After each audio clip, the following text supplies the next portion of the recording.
बिस्मिल्लाहिर्रहमानिर्रहीम। सब देखने वाले एक मरतबा दरूद पाक पढ़ने अल्लाहुम्मा सल्ली अला सय्यिदिना मौलाना मोहम्मद व अला आलिहि व सहाबिहि बारिक वसल्लम वसल्लु अलैहि। अस्सलाम वालेकुम, एडवोकेट मोहम्मद आसिफ असलम और आप देख रहे हैं law education academy channel. Law gate की सीरीज़ का क्रैश कोर्स हमारा जारी है और आज की जो वीडियो है ये बहुत कीमती वीडियो है। ये जो बोर्ड पे लिखी है इसके आपके 5 नंबर हैं।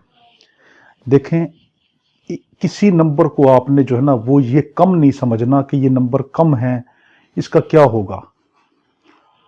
अक्सर स्टूडेंट ये गलती करते हैं कि पेपर को जो है वो 80 नंबर 85 नंबर तक करके 15 नंबर वैसे ही छोड़ा है। गलत, इसमें नेगेटिव मार्किंग नहीं है, आपने पूरा पेपर अटेम्प्ट करना है। हम आपको क्रैश कोर्स करवा ही इसीलिए रहे हैं कि ताकि आप लोग जो है उसमें से कम वक्त में ज्यादा मार्किंग अचीव कर सकें। तो देखें, ये पूरा एक बोर्ड का ये सेशन है, ये सिर्फ 6 आपने जो है ये प्रिंसिपल आर्गन पढ़ने यूनाइटेड नेशन चार्टर के। इसमें 5 नंबर आपके हैं। 5 नंबर बहुत बड़ी चीज होती है, एक एक नंबर से लेसन रह जाता है। तो अपना वक्त जाया किए बिना आज हम देखते हैं कि ये हमारा यूनाइटेड नेशन का जो चार्टर है इंटरनेशनल लॉ, उसको हम ये देख रहे हैं कि ये 6 हमने इस तरीके से ये बनाए हैं कि इसके अंदर जो जो अहम अहम पॉइंट है वो सारा का सारा इसमें से हमने इस बोर्ड पे लिखा है। देखें, जो क्रैश कोर्स होता है ना, तमाम टीचर्स की यही कोशिश होती है कि उसके अंदर यही करते हैं कि जो अहम अहम पॉइंट है उसमें से जिसके अंदर से सवाल बनकर आते हैं वो आपको जो है कम वक्त में वो आपको प्रोवाइड कर दें। तो हमने भी वो अहम अहम चीजें कि जो इसमें से बनती हैं, जिनमें से पेपर बनकर आता है, वही आपको यहाँ पे लिखी है। अगर आप इसको याद कर लें इंशाल्लाह 5 नंबर आप अचीव कर लेंगे। सबसे पहले आपने ये देखना है कि ये यूएनओ जो चार्टर है इंटरनेशनल लॉ में, इसका आर्टिकल जो 7 है, आर्टिकल 7 वो ये बताता है कि 6 प्रिंसिपल ऑर्गन्स है यूनाइटेड नेशन के। यूएनओ के जो यूएन है यूनाइटेड नेशन, उसके 6 प्रिंसिपल ऑर्गन है, 6 बड़े बड़े ऑर्गन है। तो आपसे लॉ गेट में पूछेगा कि यूनाइटेड नेशन के कितने बड़े बड़े ऑर्गन हैं जो कि एक पूरे निजाम को चलाते हैं इंटरनेशनल लेवल के ऊपर। तो आप कहेंगे वो आर्टिकल 7 जो है यूनाइटेड नेशन चार्टर का, उसके मुताबिक हमारे 6 प्रिंसिपल ऑर्गन है। पहला है जनरल असेंबली, फिर है सिक्योरिटी काउंसिल, तीसरा है सेक्रेटरीट, चौथा है इकोनॉमिक एंड सोशल काउंसिल, पांचवा है ट्रस्टशिप काउंसिल और छठा है इंटरनेशनल कोर्ट ऑफ जस्टिस। ये 6 प्रिंसिपल ऑर्गन होते हैं। अब हम एक एक करके इसमें से देखते हैं। सबसे पहला हम देखते हैं कि जनरल असेंबली, ये सबसे इंपॉर्टेंट ऑर्गन शुमार होता है क्योंकि इसका इंसार इस पे बाकी जो है ऑर्गन्स इससे किसी ना किसी तरीके से मिले हुए हैं। आपसे लॉ गेट में कहेगा कि जनरल असेंबली कब कायम हुई, आप कहेंगे 1945 में। मैं थोड़ा सा आपको इसका बैकग्राउंड हिस्ट्री थोड़ी सी बता दूं ताकि आपके जहन में ये रहे कि ये क्यों कायम हुआ था, आखिर ऐसा क्या हुआ था। देखें, जो वर्ल्ड वार फर्स्ट हुई ना, उसमें इतनी तबाही हुई कि इंसानियत एक तबाही के ऐसे दहाने पर आके खड़ी हो गई कि समझें कि एक किस्म की इंसान को खा रहा था। बहुत सी कोशिश की गई कि जिसके अंदर यह कहा गया कि आइंदा कोई दूसरी जंग नहीं होगी, मगर जो भी इदारे बनाए गए वो इतने कमजोर थे या उनके पास इतना सोर्स नहीं था, ये इतनी पावर या अख्तियारात नहीं थे कि वो वर्ल्ड वार सेकंड को रोक सके। जब वर्ल्ड वार सेकंड हुई ना, उसकी तबाही से इंसान सीख गया और थक गया कि नहीं, अब इंसानियत की बका लड़ाई झगड़े में नहीं है बल्कि सुलह में है, अमन में है, सफाई में है। अब बैठकर गठजोड़ कर दुनिया में एक ऐसा इदारा कायम किया गया कि जिसको यूनाइटेड नेशन कहते हैं, कि अक़वाम मुत्तहिदा कायम हुआ। उसके अंदर जो है ये कहा गया कि आज के बाद हम पूरी दुनिया के अंदर अमन फैलाने की कोशिश करेंगे। तो ये जितने भी इदारे हैं ना, इनका सबका काम डायरेक्टली या इनडायरेक्टली अमन आमा के मुतालिक है, इंटरनेशनल पीस के लिए है। ये चाहते हैं कि दोबारा कभी कोई लड़ाई झगड़ा ना हो, इंसानियत सुकून पुरअमन अच्छे तरीके से रहे और हर जो कौम है वो अपनी इज्जत के साथ, हर मुल्क को हम एक बेशक वो छोटा मुल्क हो या बड़ा मुल्क, उसको एज ए स्टेट माने, मुल्क माने।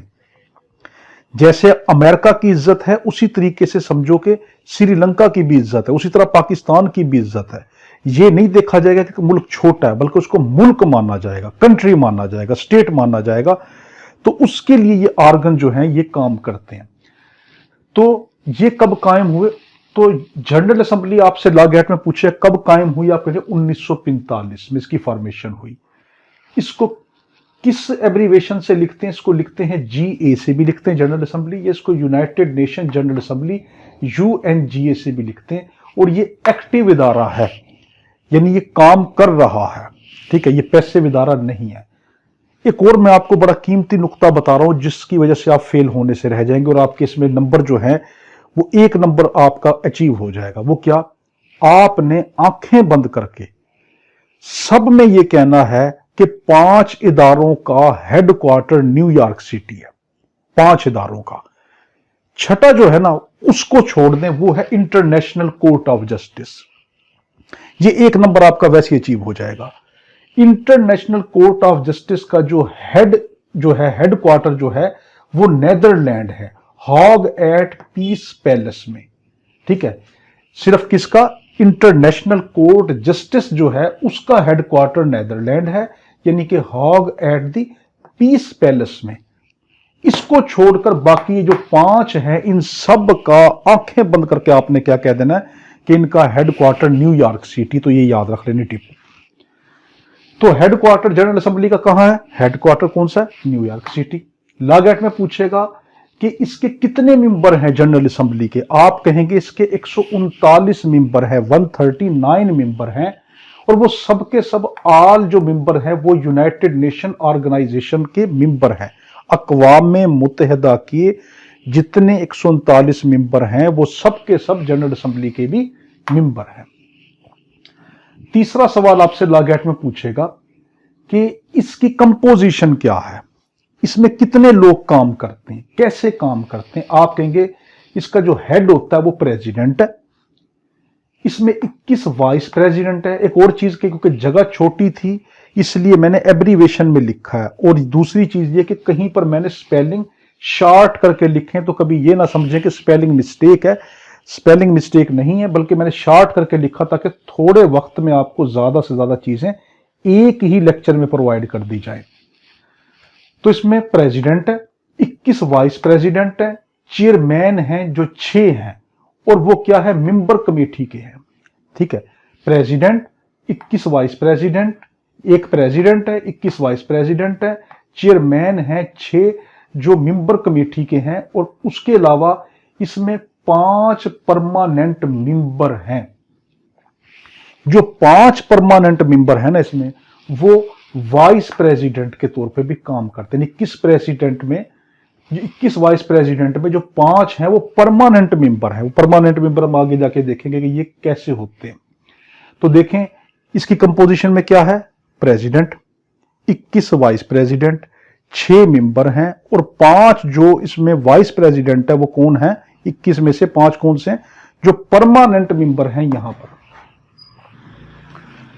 इसका फंक्शन क्या है? लॉ गेट में आपसे पूछेगा जनरल असेंबली का फंक्शन क्या है, तो आप कहेंगे जनरल असेंबली का फंक्शन है कि ये इंटरनेशनल जो प्रॉब्लम है, देखो ये मैंने PRO भी लिखा क्योंकि जगह कम थी, तो इंटरनेशनल प्रॉब्लम को ये सॉल्व करता है। जनरल असेंबली का काम क्या है? इंटरनेशनल जो डिस्प्यूट्स हैं, कोई प्रॉब्लम्स हैं जो इंटरनेशनल लेवल पर है, पूरी दुनिया में बैनुल अक़वामी सतह पर जो मामलात होते हैं उनको ये डील करता है। उसके अलावा यूनाइटेड नेशन का बजट भी ये जो है उसके अंदर इसकी इन्वॉल्वमेंट है। तीसरा है ये इलेक्ट करता है मेंबर को, ये इलेक्शन भी करता है, यानी इलेक्ट करता है, मुंतखब करता है किसको? कि सिक्योरिटी काउंसिल को, मेंबर्स को वो करता है। उसके अलावा इकोनॉमिक सोशल ट्रस्टशिप काउंसिल को भी, उसके जो मेंबरान्स हैं उनको भी इलेक्ट करने में इसका इन्वॉल्वमेंट है। तो देखें इसका फंक्शन में क्या है? इंटरनेशनल डिस्प्यूट, इंटरनेशनल मामलात, तनाज़ात, दुनिया में कोई मामलात, कोई ऐसे मसाइल के जिसका ताल्लुक अमन आमा से हो, दुनिया के बिगाड़ होना शुरू हो जाए, उनको डील करता है। और ये यूनाइटेड नेशन का बजट भी बना, उसमें जो है इन्वॉल्वमेंट करता है। फिर ये इलेक्शन के अंदर भी काम आता है, ये इलेक्ट करता है मेंबर को। किसको करता है? एक सिक्योरिटी काउंसिल के मेंबर को इलेक्ट करता है। उसके अलावा है इकोनॉमिक सोशियो ट्रस्टशिप काउंसिल, उसके मेंबर्स को भी जो है ये उसके इलेक्शन में भी इन्वॉल्व है। आपसे लागैट में कहेगा कि इसकी जो डिबेट होती है, जो इसका इजलास होता है, वो कितने दिन तक चलता है? आप कहेंगे जनरल असेंबली का जो इजलास है वो 9 वर्किंग डेज में चलता है, ठीक है, विदाउट एनी इंटरप्शन, बगैर किसी मदाखलत के। वो 9 दिन तक जो वर्किंग डेज हैं उनमें चलता है। छुट्टी आ जाएगी उसमें ब्रेक आ जाएगी, तो जो 9 वर्किंग डेज हैं उसमें इसकी डिबेट होती है, इसकी गुफ्तगू होती है इंटरनेशनल लेवल के ऊपर। अब क्या करना है, इस साल क्या हुआ, आगे हमने क्या करना है, क्या क्या मसाइल दरपेश है दुनिया को, वो सब इसमें होते हैं। आगे है कि ईच मेंबर, आपसे लागैट में कहेगा कि इसके जो मेंबर्स हैं, हर मेंबर कितना वोट डाल सकता है? आप कहेंगे हर मेंबर जनरल असेंबली में 1 वोट डालता है। और वो मेंबर कौन है? स्टेट्स। स्टेट्स किसको कहते हैं? मुल्कों को। तो देखो 139 जो मेंबर हैं, तो वो उनमें से क्या हुआ, हर मेंबर 1 मुल्क है, तो वो हर एक का 1 वोट होगा। तो पाकिस्तान ये नहीं कर सकता कि पाकिस्तान से 1 वोट लें और कहें इंडिया की आबादी ज्यादा है या चीन की आबादी ज्यादा है, उनके डबल वोट हो, ऐसा नहीं। बेशक छोटा सा मुल्क हो दुबई फॉर एग्जाम्पल, ये बड़े से बड़ा मुल्क हो फॉर एग्जाम्पल रशिया, तो वो क्या करें, उन सबका 1 ही वोट कहलाएगा। अब आपसे लागैट में एक बड़ा कीमती बात पूछेगा, वो ये कहेगा कि अगर कोई मुल्क अपना रिप्रेजेंटेटिव भेजना चाहे जनरल असेंबली में, तो कितने, एक मुल्क ज्यादा से ज्यादा कितने अपने नुमाइंदे, अपने रिप्रेजेंटेटिव भेज सकता है जनरल असेंबली में? आप कहेंगे एक मुल्क ज्यादा से ज्यादा 5 रिप्रेजेंटेटिव भेज सकता है जनरल असेंबली में। तो देखें एक मुल्क कितने, 5 रिप्रेजेंटेटिव भेज सकता है, मगर वोट 1 ही काउंट होगा। तो इसमें गड़बड़ है थोड़ा सा कि हर मुल्क का वोट 1 है, मगर अपने जो नुमाइंदे भेज सकता है उसके इजलास में वो 5 भेज सकता, मगर वोट 1 ही डाला जाएगा हर मुल्क की तरफ से। आपसे लागैट में कहेगा जनरल असेंबली की जो कानूनी प्रोविजंस हैं, जो इसके कानून हैं, जो इसके रूल्स हैं, वो कहां लिखे हुए हैं? आप कहेंगे चैप्टर 4 यूनाइटेड नेशन का जो है, और यूनाइटेड नेशन चार्टर में आर्टिकल 9 से 22 तक। चैप्टर 4 देखें, चैप्टर 4 आर्टिकल 9 से 22 यूनाइटेड नेशन चार्टर जो है उसमें जनरल असेंबली की प्रोविजंस दी हैं। उसमें यह बताया गया है कि जनरल असेंबली जो है वो किस तरह काम करती है, उसके मेंबरशिप कैसे होती है, इसकी पूरी की पूरी जो ये इदारा चल रहा है उसके रूल्स जो हैं, उसकी प्रोविजन जो है वो सारी चैप्टर 4 में बताई गई। कौन से? यूनाइटेड नेशन के चैप्टर, यूनाइटेड नेशन चार्टर के चैप्टर 4 और आर्टिकल कौन सा, 9 से 22 के दरमियान, इनको आपने याद रखना है। आगे है रेजोल्यूशन। आपसे कहेंगे लागैट में कि अगर कोई रेजोल्यूशन, कोई करारदाद पास कर दी जाए, जनरल असेंबली जो करारदाद पास करे कि हम ये फैसला लेते हैं, क्या वो फैसला जो उसके मेंबर स्टेट्स हैं उन पे बाइंडिंग होगा, उन पे लागू होगा? आप कहेंगे हां। अगर जनरल असेंबली कोई ना कोई रेजोल्यूशन पास करे, कोई ना कोई करारदाद पास करे, तो वो सारी की सारी बाइंडिंग होगी, वो सब की सब लागू हो जाएगी उसकी मेंबर स्टेट्स के ऊपर। जितने मुल्क हैं जो उसके मेंबर्स हैं उनके ऊपर उसका फैसला लागू हो जाएगा। अब आपसे लागैट में कहेगा कि इंटरनेशनल पार्लियामेंट दुनिया की कौन सी है? तो आप कहेंगे जनरल असेंबली।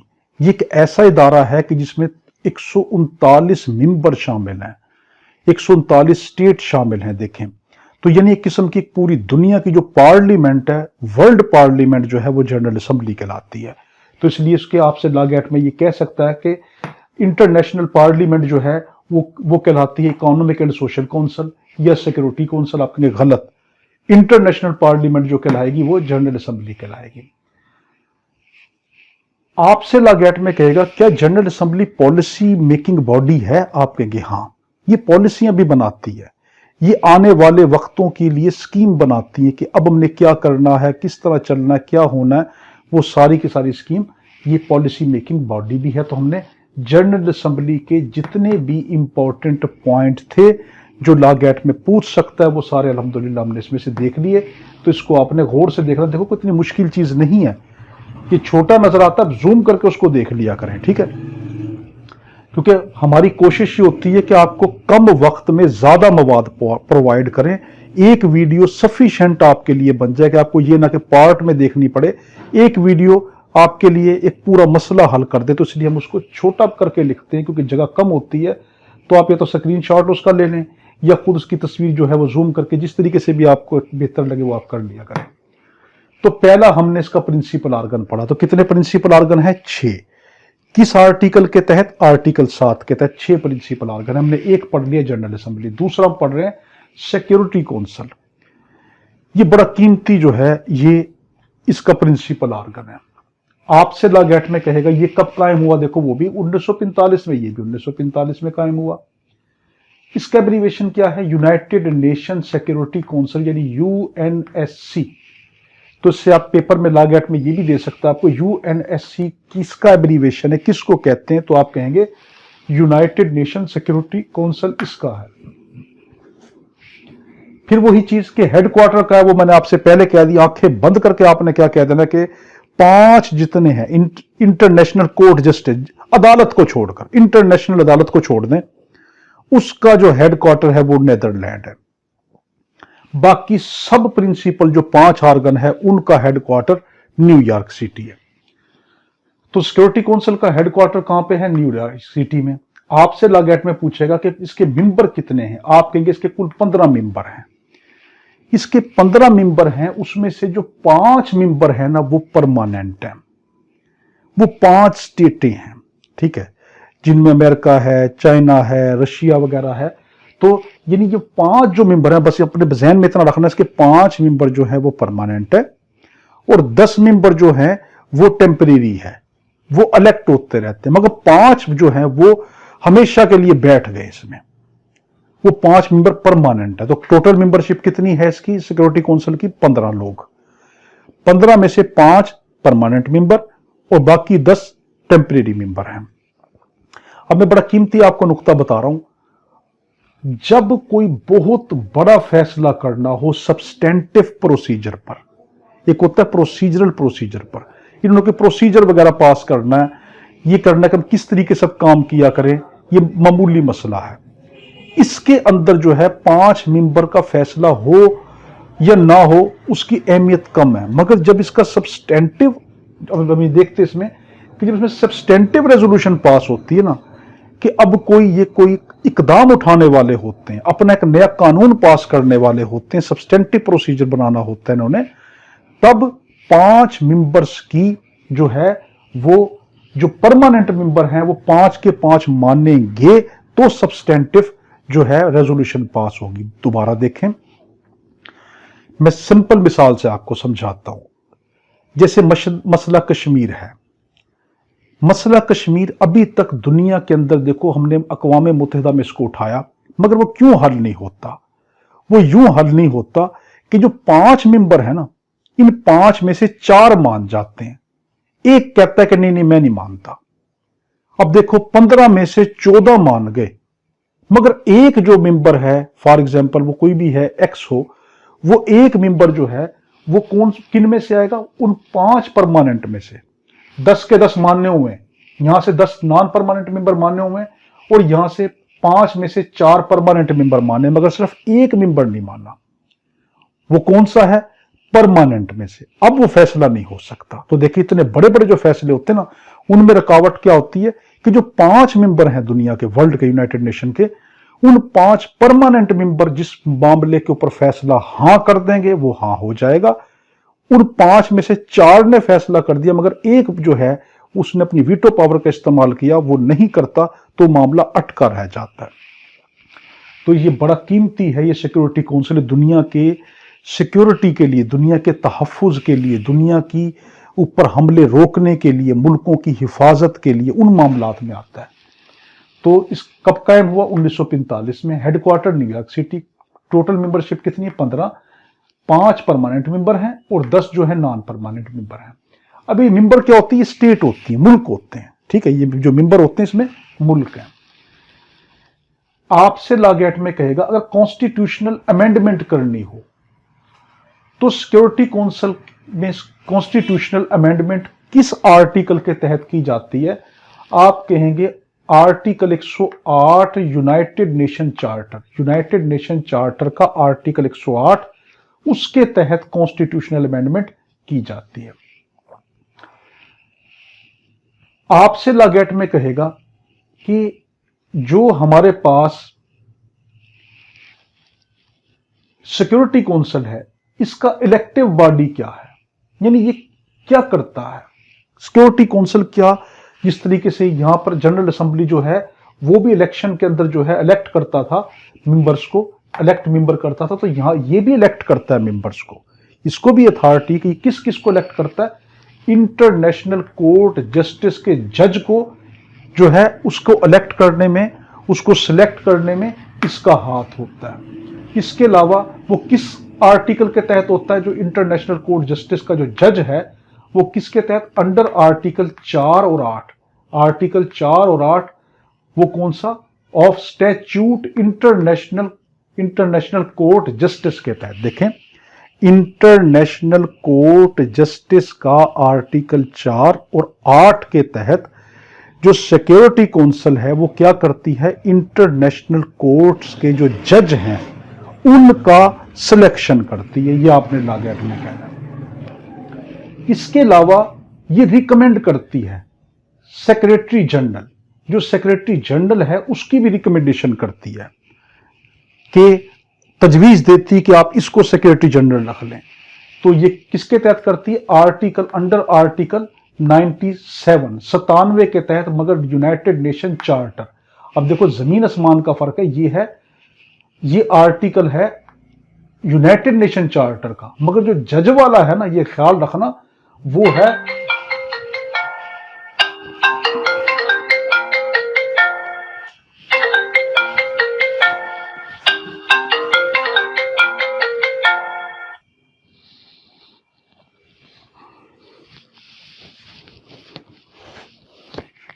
अच्छा। तो हम यहां पे क्या देख रहे थे कि ये इलेक्ट करती है किसको? इंटरनेशनल कोर्ट जस्टिस के जज को। किस आर्टिकल के तहत? अंडर आर्टिकल 4 और 8 के तहत, मगर वो कौन सा है? वो स्टैच्यूट है इंटरनेशनल कोर्ट जस्टिस का स्टैच्यूट, उसका आर्टिकल 4 और 8 है। मगर जो ये रिकमेंड करती है ना सेक्रेटरी जनरल को, वो आर्टिकल है यूनाइटेड नेशन चार्टर का। तो ऊपर वाला है statute of international court justice और नीचे वाला है यूनाइटेड नेशन चार्टर।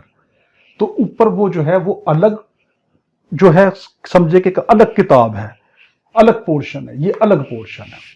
तो देखें, जो सिक्योरिटी काउंसिल है वो क्या करती है? वो इलेक्टिव काम भी करती है। वो इलेक्टिव काम क्या करती है? इंटरनेशनल कोर्ट जस्टिस के जो जज हैं उसको भी सिलेक्ट करती है, और जो सेक्रेटरी जनरल है उसके लिए भी रिकमेंडेशन देती, तजवीज देती है। इसमें एक वोट वीटो पावर होती है, 1 vote veto power of 5 permanent member security council के। कौन से? सब्सटेंटिव रेजोल्यूशन पे। देखो बड़ा कीमती मैं बता रहा हूं, सब्सटेंटिव रेजोल्यूशन, इसके ऊपर एक वीटो पावर। वही वाली चीज जो मैंने अभी मसला कश्मीर का बताया था, ये वही वाली चीज है कि जो 5 परमानेंट जो जज बैठे हैं ना, जो 5 परमानेंट जो उसके मेंबर हैं, उनमें से 5 में से 4 बंदे एक चीज को मान गए, समझे, वो कश्मीर के फैसले पे मान गए। मगर एक जो उनमें से मेंबर है वो कहता मैं नहीं करूंगा, उसका एक जो है वो वीटो पावर उसके पास है, एक वोट की। तो वो क्या कर सकता है कि इस सब्सटेंटिव रेजोल्यूशन पे, प्रोसीजरल पर नहीं, सब्सटेंटिव रेजोल्यूशन पर वो क्या कर सकता है कि वो अपना फैसला नहीं होने देगा, फैसला जो है अब रुक जाएगा। तो आपसे लागेट में पूछेगा कि जो 5 परमानेंट मेंबर हैं उनमें से अगर एक वीटो पावर का इस्तेमाल कर ले तो क्या फैसला सब्सटेंटिव रेजोल्यूशन पे हो जाएगा? आप कहेंगे सब्सटेंटिव रेजोल्यूशन पे फैसला नहीं होगा। अब आपसे कहेगा कि इसके जो मेंबर हैं वो कितने वोट डालते हैं? आप कहेंगे 1 वोट पर मेंबर डालता है, एक मेंबर 1 वोट डाल सकता है, डबल वोट कास्ट नहीं कर सकता। आपसे लागेट में कहेगा कि जो रेजोल्यूशन, जो करारदाद पास होती है, सिक्योरिटी काउंसिल जो पास करती है, उसकी रेजोल्यूशन बाइंडिंग होती है? आप कहेंगे हाँ, जो ये करारदाद पास कर देती है वो बाइंडिंग होती है, वो पे काबिल निफाज होती है, उसके ऊपर अमल करना पड़ेगा। किसके तहत? Under article 27 article United nation charter का। यूनाइटेड नेशन चार्टर का आर्टिकल 27 जो है वो ये कहता है कि सिक्योरिटी काउंसिल जो भी रेजोल्यूशन पास करेगी वो बाइंडिंग होगी, वो उस पर लागू हो जाएगी, वो माननी पड़ेगी। आपसे कहेगा कि जो 15 मेंबर हैं, देखो कुल मेंबर 15 है ना, उनमें से 9 आउट ऑफ 15 वोट, 15 में से 9 लोग अगर किसी चीज को मान जाएं, याद रखना इसका कोरम क्या है कि 15 में से 9 अगर मेंबर किसी फैसले को मान जाएं तो वो फैसला काबिल निफाज हो जाता है। मगर वो फैसला कौन सा? प्रोसीजरल मैटर में। तो देखें 9 आउट ऑफ 15 वोट जो है वो प्रोसीजरल मैटर रेजोल्यूशन, प्रोसीजर के मुताबिक, कोई उनका तरीका कार के मुताबिक कोई उन्होंने करारदाद पास करनी, कोई रेजोल्यूशन पास करने के, अब इस काम को इस तरीके से किया करेंगे। तो ये जो हमारे पास प्रोसीजरल रेजोल्यूशन है इसमें 15 में से 9 वोट अगर चले गए तो क्या होगा? वो करारदाद पास हो जाएगी। मगर यही 9 आउट ऑफ 15 ये सब्सटेंटिव मैटर में, इस सब्सटेंटिव मैटर में भी 9 बंदे ही मानेंगे। देखिए उलझा हुआ टॉपिक है, इसको थोड़ा सा ना गौर से समझें। प्रोसीजरल मैटर में भी 15 लोग ही मानेंगे, 15 में से 9 लोग मानेंगे। 15 कुल मेंबर हैं, उनमें से 9 लोग मान गए प्रोसीजर को कि आज से प्रोसीजर इस तरह करेंगे, तो फैसला हो गया।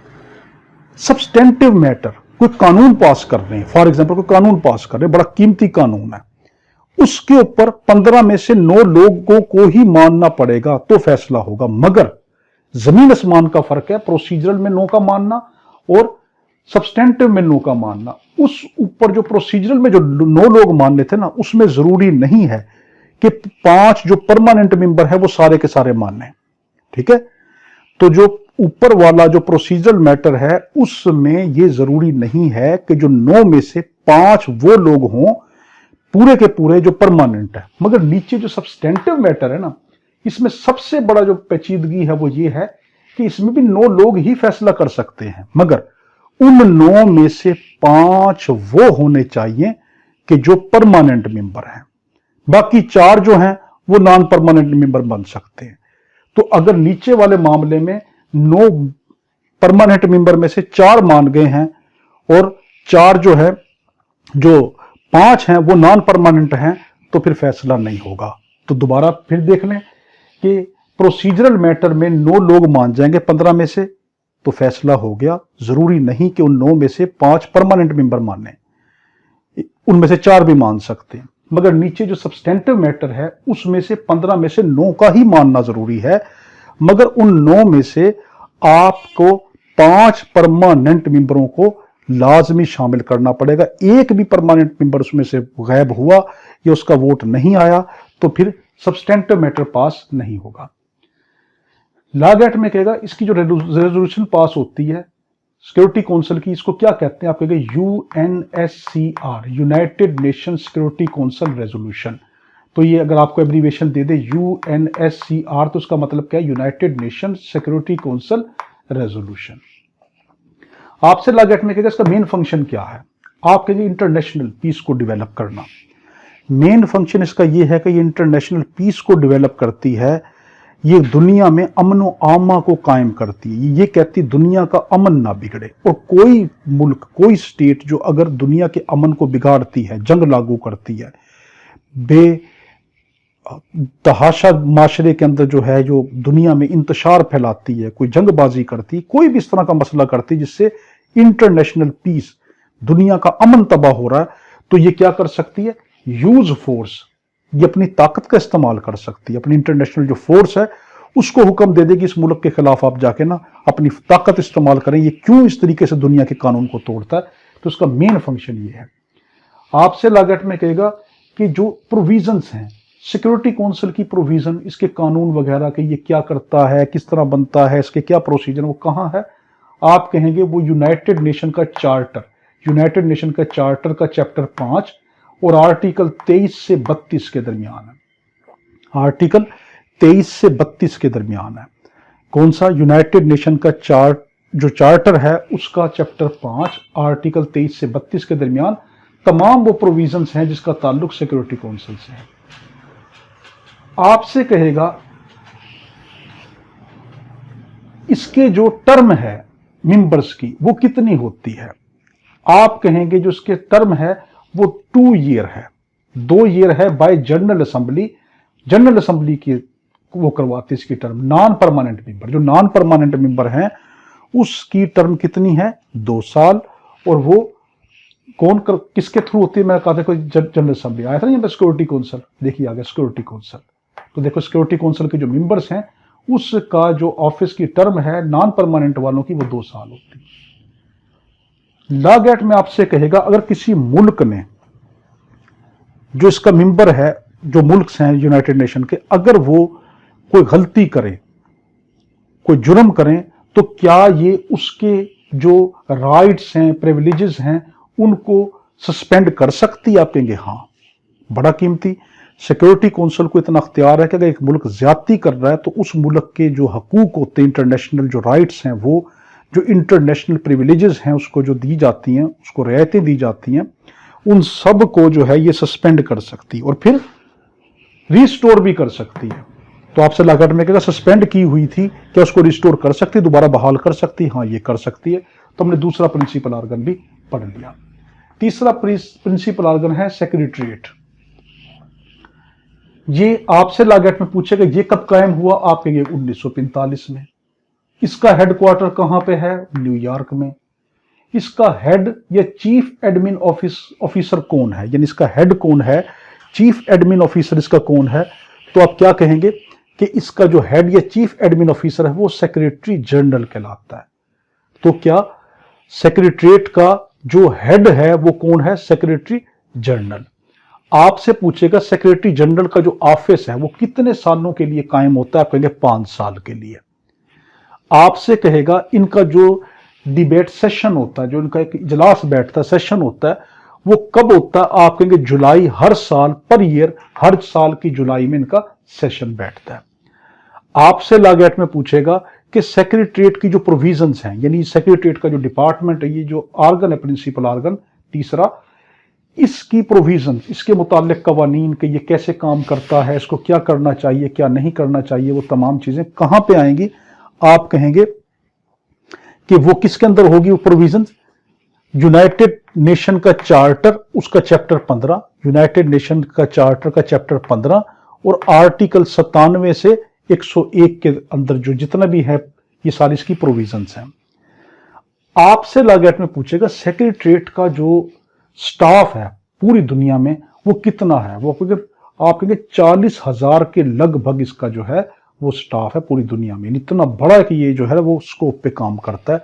तो 40,000 स्टाफ मेंबर इसके हैं जो वर्ल्ड वाइड काम करते हैं। आपसे लॉ-गेट में पूछेगा डिफेक्टो स्पोकमैन पावर किस पर्सन कौन है, यानी इसमें जो बाख्तियार जो पर्सन है वो कौन है, आप कहेंगे सेक्रेटरी जनरल। इसका क्या है, डिफेक्टो स्पोक पर्सन। तो सेक्रेटरी जनरल कौन है, डिफेक्टो स्पोक पर्सन कहलाता है। जो 5 परमानेंट मेंबर थे ना, याद रखना, जो 5 परमानेंट मेंबर थे जो यहां पर थे, no part of secretary general, secretary general का वो पार्ट नहीं है। जो 5 परमानेंट मेंबर थे वो सेक्रेटरी जनरल का पार्ट नहीं। अच्छा, एक और इसमें चीज कि जो सेक्रेटरी जनरल है ना, इसका बजट सेक्रेटरी जनरल पास कर रहा होता है। तो देखें, सेक्रेटरी जनरल पहले मैंने ऊपर क्या बताया कि वो डिफेक्टो स्पोकमैन पर्सन है। दूसरा उसका काम यह कि वो एनुअल जो बजट होता है वो भी पास कौन करता है, सेक्रेटरी जनरल पास करता है। Policy abided by all United Nation member state. आपसे लॉ-गेट में कहेगा कि सेक्रेटरीट अगर कोई पॉलिसी बनाता है तो जितनी स्टेट मेंबर्स हैं क्या उनके ऊपर वो पाबंदी उसकी लागू होगी, वो बाइंडिंग होगी, अबाइड करेंगे? आप कहेंगे हाँ, वो बाइंडिंग होगी जो पॉलिसी बनाएंगे सेक्रेटरीट वाले। ये जो ये क्या नाम है, ये पॉलिसी होती किस तरह की है? नहीं, ये पॉलिसी इनका ताल्लुक ये नहीं होता कि छोटे मोटे मामला से, ये बड़े इंटरनेशनल लेवल के ऑर्गन हैं तो इनकी पॉलिसी भी इंटरनेशनल लेवल की होती है। फंक्शन क्या है सेक्रेटरीट का? आप कहेंगे सेक्रेटरीट का पहला फंक्शन है कि इंटरनेशनल कॉन्फ्रेंस करता है, बड़ी बड़ी ऑर्गेनाइजेशन करता है, इंटरनेशनल कॉन्फ्रेंस करेगा, बड़े बड़े इजलास करेगा, उनके अंदर ये वर्ल्ड कम्युनिकेट मीडिया, पूरी दुनिया को ये कम्युनिकेट करेगा, बताएगा हमने क्या किया, हमारी प्रोग्रेस कैसी जा रही है, हमें किस किस मुश्किलात का सामना करना पड़ रहा है, दुनिया में क्या कुछ हो रहा है, तो ये वो करता है। दूसरा, ये एडमिन करता है ऑल प्रोग्राम्स या policies of United nation body. ये यूनाइटेड नेशन की जो बॉडीज है ना, ये 6 या और भी जो उसके साथ मुंसलिक है, उन सब की क्या करता है, एडमिनिस्ट्रेशन करता है। उसकी ऑल प्रोग्राम को या policies of United nation body वो करता है। इसके अलावा इंटरप्रीट करता है स्पीचेस को, कोई जो तकरीरें होती हैं उनकी ताबीर व तशरीह करता है, उनमें जो अबहाम होता है, कुछ ऐसी बातें कि जो नहीं समझ आ रही होती उनको इंटरप्रेट करता है और उसके साथ ट्रांसलेट इनटू ऑफिशियल लैंग्वेज। इसका काम ये भी है कि जो स्पीचेस हैं, जो पॉलिसीज हैं, या कोई ऐसे कोई करारदाद है, कोई रेजोल्यूशन है, उसको ट्रांसलेट करता है जो इनकी ऑफिशियल लैंग्वेज है। उसके अलावा है कि promote peaceful settlement of dispute. इसका काम यह भी कि ये प्रमोट करता है, ये उकसाता है, ये कहता है कि जो इंटरनेशनल पीस है उसको मेंटेन रखें और इंटरनेशनल जो डिस्प्यूट है उसको कम करें। तो हमने ये तीसरा पढ़ लिया। चौथा, अभी बिल्कुल छोटे छोटे से हैं, ये ऑर्गन है इकोनॉमिक एंड सोशल काउंसिल।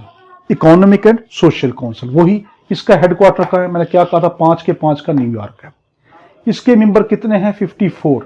इसके मेंबर हैं इलेक्टेड बाय जनरल असेंबली, और इसके जो मेंबर हैं वो जनरल असेंबली जो है वो करता है। देखिए मैंने कहा था ना यहाँ पर कि इलेक्टेड कहाँ पे, देखो इलेक्टेड मेंबर सिक्योरिटी काउंसिल का, और इकोनॉमिक और सोशल ट्रस्टशिप काउंसिल इसका भी ये करता है। कितने मेंबर हैं, 54, इलेक्टेड बाय जनरल असेंबली। इसके जो मेंबर्स हैं उनका टर्म ऑफिस का कितना है, आप कहेंगे 3 साल।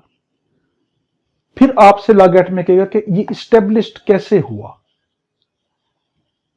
आप कहेंगे इसकी स्टैब्लिशमेंट में क्या है कि सोशियो इकोनॉमिक मैटर, ये सोशल इकोनॉमिक मैटर को लेके करता है कि माशरे में इकोनॉमी कैसी जा रही है, माशरे के मौशी हालात कैसे हैं, उनकी मौशी परेशानियां क्या हैं, माली मसाइल उनको क्या है, कितनी उनके पास वसाइल की कमी है, किस मुल्क में कितनी गुर्बत है, वहां पे क्या हो रहा है, और सोशल प्रॉब्लम जो समाजी मसाइल हैं, लड़ाई झगड़े, तासुब, फिरकावारियत, ये इस तरह की चीजें, इंतहा पसंदियां, उनको भी ये देख रहा होता है।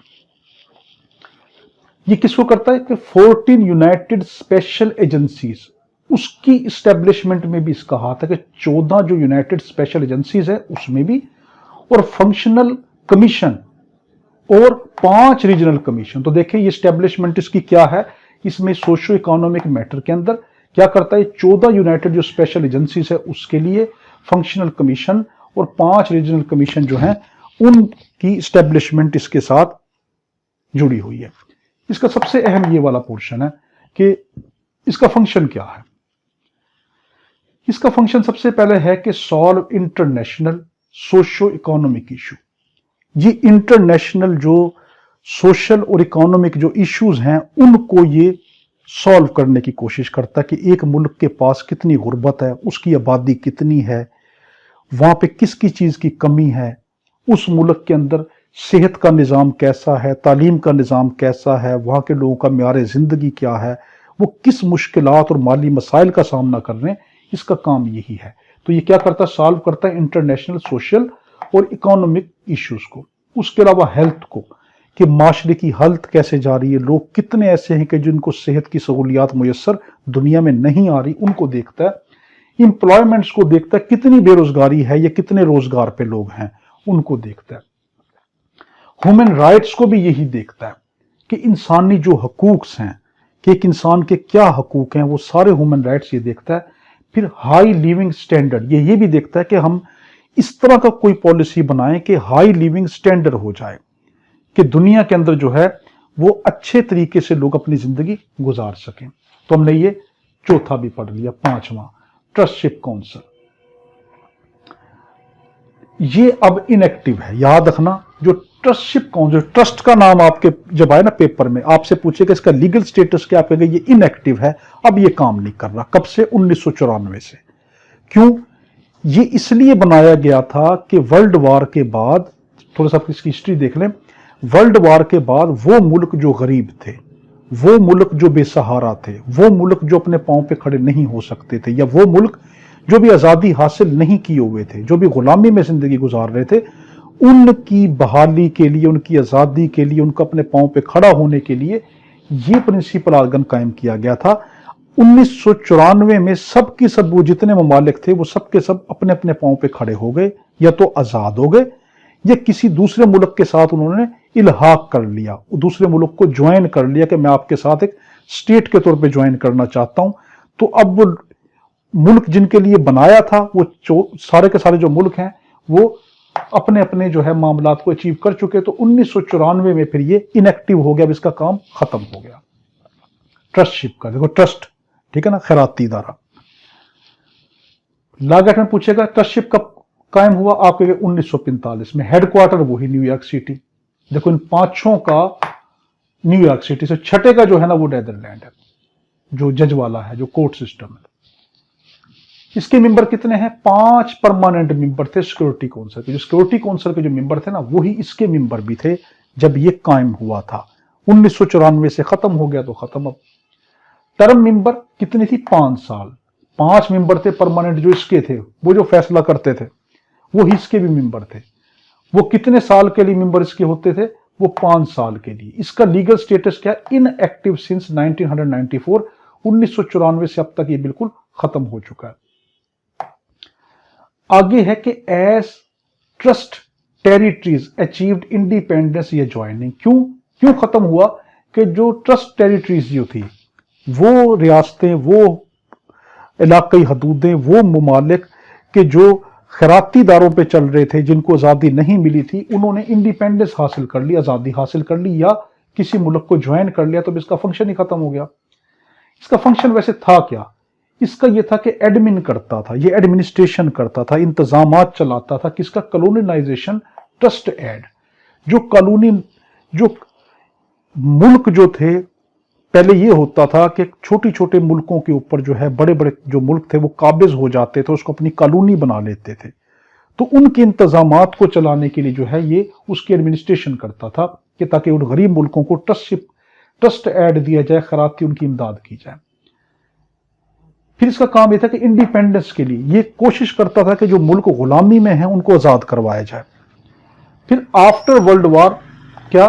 सेकेंड वर्ल्ड वार सेकंड के बाद जो ये कायम हुआ था, तो उसके बाद से लेकर 1994 तक इसने कोशिश ये की कि जो मुल्क खैराती थे उनकी जो है, या तो उनको बहाल करवा, उनको जो है किसी मुल्क के साथ ज्वाइन करवा दिया कि आज से आप जो है इस बड़े मुल्क के साथ एक स्टेट के तौर पे काम करें, उसके साथ अलहाक करें, या आप आज़ादी उनको मिल गई, इसलिए इसका फंक्शन खत्म हो गया। अब है आखिरी, इंटरनेशनल कोर्ट ऑफ जस्टिस। इसका काम यह है कि ये दुनिया का इंटरनेशनल जो अदालत है, आलमी अदालत है दुनिया की, ये वो है।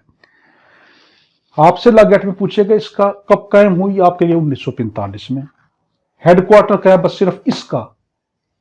अदालत आए तो समझना नेदरलैंड है, बाकी अदालत के अलावा जो भी नाम आ जाए, कोर्ट के अलावा कोई भी नाम आ जाए, उसका हेडक्वार्टर न्यूयॉर्क है, तो उसका नेदरलैंड है। Hague at the peace palace में। आपसे कहेगा इसकी कंपोजिशन क्या है, इसमें कितने जजेस होते हैं? आपके इसमें 15 जज होते हैं, ठीक है। उन जजों को इलेक्ट कौन करता है? जनरल असेंबली और सिक्योरिटी काउंसिल। जो जजेस के 15, उसको जनरल असेंबली और सिक्योरिटी काउंसिल, ये दो जो इदारे हैं, ये इसके जजेस को क्या करते हैं? इलेक्ट करते हैं। आपसे पूछेगा जज की क्वालिफिकेशन क्या होनी चाहिए, कि जो इंटरनेशनल कोर्ट सिस्टम के जो 15 जज होते हैं, पूरी दुनिया से जो सिलेक्ट होते हैं 15 जजेस, उनका जो पैनल होता है, उनकी क्वालिफिकेशन क्या होनी चाहिए? आप कहें कि वो highest judicial officer of country, अपने मुल्क का बहुत बड़े कोई जुडिशियल ऑफिसर रहा हो, यानी कि बहुत बड़ा जज हो सुप्रीम कोर्ट का, और उसके हाई मॉरल वैल्यू हो, इखलाकियात अच्छे हो, किसी गैर इखलाकी सरगर्मी में मुब्तला ना हो, फिर इंडिपेंडेंट हो, गुलाम ना हो, इंडिपेंडेंट हो, किसी के प्रेशर में ना हो। उसके अलावा फिट हेल्थ एंड माइंड, उसका जो ज़हनी और उसकी जो जिस्मानी सेहत दुरुस्त हो। जज जो इलेक्टेड होते, जनरल असेंबली या सिक्योरिटी काउंसिल जो करता है, यानी आपसे पूछेगा लॉ गेट में जो जिसके जो जज इलेक्ट हुए, मैंने ऊपर भी बता दिया था कि ये जनरल असेंबली और सिक्योरिटी काउंसिल करता है। टर्म ऑफ जज ऑफिस, आपसे पूछेगा लॉ गेट में, जो उसको जो जज इलेक्ट करती है सिक्योरिटी काउंसिल और जनरल असेंबली, कितने सालों के लिए इलेक्ट करती है? आप कहेंगे 9 सालों के लिए। जो जज इसमें सिलेक्ट हो गया वो 9 साल के लिए जज बन गया पूरी दुनिया के लिए। उसमें मगर उन 9 में से 5 जज हर 3 साल बाद रिटायर होते हैं। देखें बड़ा कीमती, जो 9 जज, जो 15 जज जो इन्होंने सिलेक्ट किए हैं, ठीक है, वो 9 सालों के लिए होते हैं। देखो 15 जज सिलेक्ट करते हैं 9 सालों के लिए, उन 9 जजों में 9 सालों के लिए, मगर ये 15 जज में से हर 5 जज, 15 में से हर 5 जज हर 3 साल के बाद रिटायर होता है। तो जज को सिलेक्ट कौन करता है? General assembly, security council. कितने जज को सिलेक्ट करती है? 15 जज को पूरी दुनिया में से। कितने सालों के लिए? 9 साल के लिए। मगर हर 3 साल बाद 5 जज रिटायर होते चले जाते हैं, उसकी जगह पे फिर नए आ गए, फिर 3 साल बाद 5 रिटायर हो गए, फिर नए आ गए, इस तरह होता है। इसका फंक्शन क्या है? इसका फंक्शन है कि इंटरनेशनल लॉ डिस्प्यूट, इंटरनेशनल जो कवानीन के तहत कोई ममालिक में, रियासतों में कोई इंटरनेशनल लेवल का कोई मामला खड़ा होगा जिसमें इंटरनेशनल लॉ इन्वॉल्व होता है, उसके मामलात को ये वो करता है। इसके अलावा एडवाइजरी ओपिनियन भी देता है टू यूनाइटेड नेशन ऑर्गन को और स्पेशल एजेंसीज को। तो लॉ गेट में आपसे पूछेगा क्या ये एडवाइजरी काउंसिल के तौर पर भी काम करता है, एडवाइजरी इदारा भी है, उनको कोई नसीहत भी देता है? आप कहेंगे हाँ, जो यूनाइटेड नेशन के ऑर्गन्स हैं और जो स्पेशल एजेंसीज हैं वो अगर इससे मशवरा लेना चाहें तो ये उसको एडवाइजरी भी करता है। यहां तक का था, ये बड़ा कीमती है। ये 5 नंबर का, इसको बड़े गौर से देखना। हमारे में दुआ करना, अल्लाहुम्मा सल्ली अला सय्यिदिना मौलाना मुहम्मद व अला आलिहि साहब बारिक वसल्लम। अल्लाह हाफिज।